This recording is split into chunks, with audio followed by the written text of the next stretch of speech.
வெறிச்சோடி கிடக்கும் புதுச்சேரியின் தொழிற்பேட்டைகள், முடங்கி கிடக்கும் திருபுவனை சிறு குறு தொழில்கள், இந்திய வங்கி வில்லியனூர் கிளையின் அடாவடித்தனத்தால் முடங்கிய நிறுவனம். இதோ ஒரு புதுச்சேரி மாநிலத்தின் தொழில் முனைவோரின் கூக்குரல்.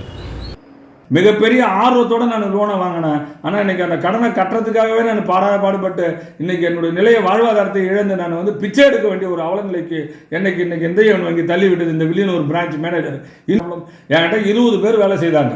இன்றைக்கி நான் 8 பேரை வச்சுன்னு வேலை செய்து கொண்டிருக்கிறேன். அதன் பிறகு இவர்கள் என்ன செய்கிறார்கள் என்றால், என்னை திட்டமிட்டு என்னுடைய கணக்கை முடக்கி திரும்ப என்னை உடனே போய் நீ 30 லட்சத்தை கொண்டாந்து கட்டு, 2 கோடியை கொண்டாந்து கட்டுன்னா நான் என்ன கொள்ளை அடிக்கிறதா? வணக்கம். நான் புதுச்சேரி மாநிலம் முருங்கப்பாக்கம் பகுதியை சார்ந்த ஒரு சாதாரண குடும்பத்தை சார்ந்த இந்து நாடார் சமூகத்தை சார்ந்தவர்.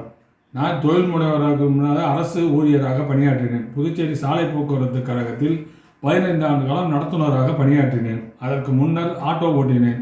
பல்வேறு தொழில்களை செய்து சிறு தொழிலிருந்து பெருந்தொழில் செய்ய வேண்டும் என்ற ஒரு ஆர்வத்தில் இந்தியன் வங்கியை அணுகி முதலியார்பேட்டை கிளை இந்தியன் கிளை சார்பாக கடனை பெற்று 2012ஆம் ஆண்டு அட்டைப்பெட்டி கம்பெனியை திருபுவனையில் ஆரம்பித்தேன். புதுவை மாநிலம் சிறு தொழிலுக்காக அபிவிருத்தி கழகத்தின் சார்பாக கொடுக்கப்பட்ட இடத்தில் கட்டிடங்களை கட்டி மிஷினரி வாங்கி நான் தொழிலை ஆரம்பித்தேன்.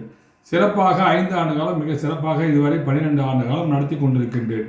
தற்போது 2017ஆம் ஆண்டு வரை 5 ஆண்டு காலத்துக்கு முன்னாடி நான் பெற்ற 2 கோடி ரூபா கடன் மிஷினரிக்கு வாங்க கடனை முன்கூட்டியே நான் செலுத்திவிட்டு அதற்கு அடுத்தபடியாக மேற்கொண்டு புதிய எந்திரங்களை வாங்கவும் தொழில் வளர்ச்சி அபிவிருத்தி பண்ணவும் நான் கடன் கேட்டு இந்தியன் வங்கி அணுகிய போது அன்றைக்கு இருந்த மேலாளர்கள் தொழில் வளர்ச்சி அடைய வேண்டும் என்ற நோக்கத்தோடு எனக்கு கடனை அளித்தார்கள். 1,29 லட்சம் ரூபாய் இண்டஸ்ட்ரியல், அதாவது கட்டிடத்திற்கும் மிஷினரியும் வாங்குவதற்கு கடனாகவும் 60 லட்சம் ரூபாய் ஓடியாகவும் கொடுத்தார்கள்.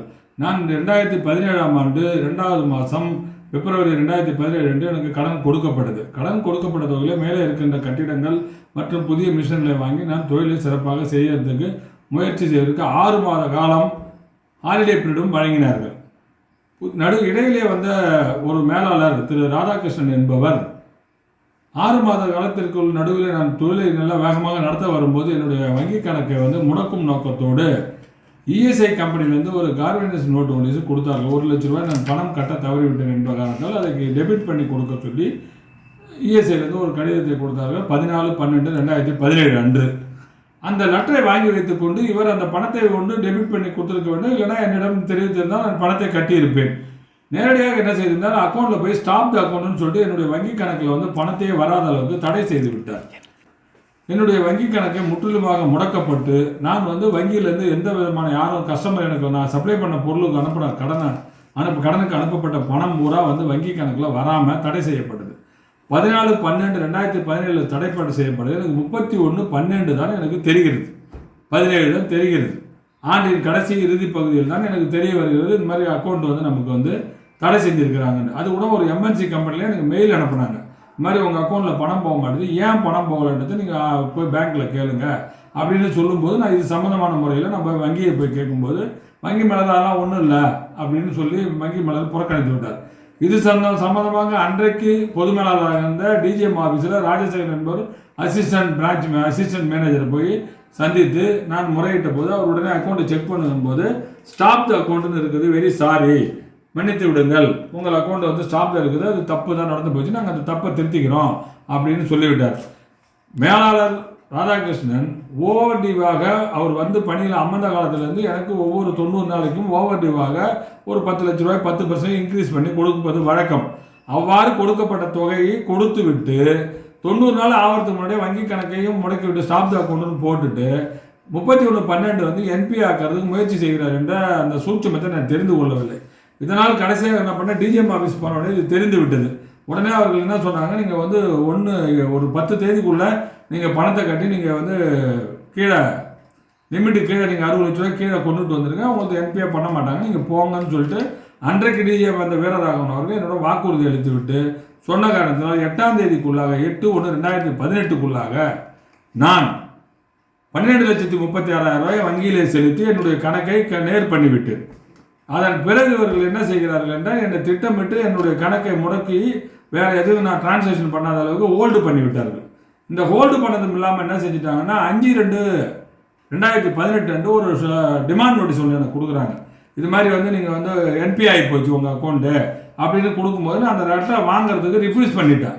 உடனே ரெப்யூஸ் பண்ண உடனே என்ன செய்கிறாருன்னா ஒரு பேப்பரில் கால்பர் பண்ணி இது மாதிரி இந்த லெட்டரை இவர் வாங்கலை, இவர் அக்கௌண்ட் என்பின்னு சொல்லிட்டு என்னுடைய கம்பெனி நேமு, என்னுடைய கம்பெனியினுடைய எல்லாத்தையும் வந்து இவர் வந்து என்னுடைய நேமெல்லாம் கெடுத்து என்னுடைய பிஸ்னஸை பாதிக்கணும், எனக்கு வெளியில் எங்கேயாவது கடன் இருக்கும், அதனால் நிறைய பேர் என்னை வந்து அட்டாக் பண்ணணுன்ற ஒரு நோக்கத்தோட இவர் பப்ளிஷ் பண்ணிட்டார். பப்ளிஷ் பண்ணதுக்கப்புறம் என்ன செய்கிறாரு, உடனே வந்து ஆர்பிஐயில் வந்து February 7 அன்று ஒரு 2018 ஒரு ஆர்டர் போடுறாங்க.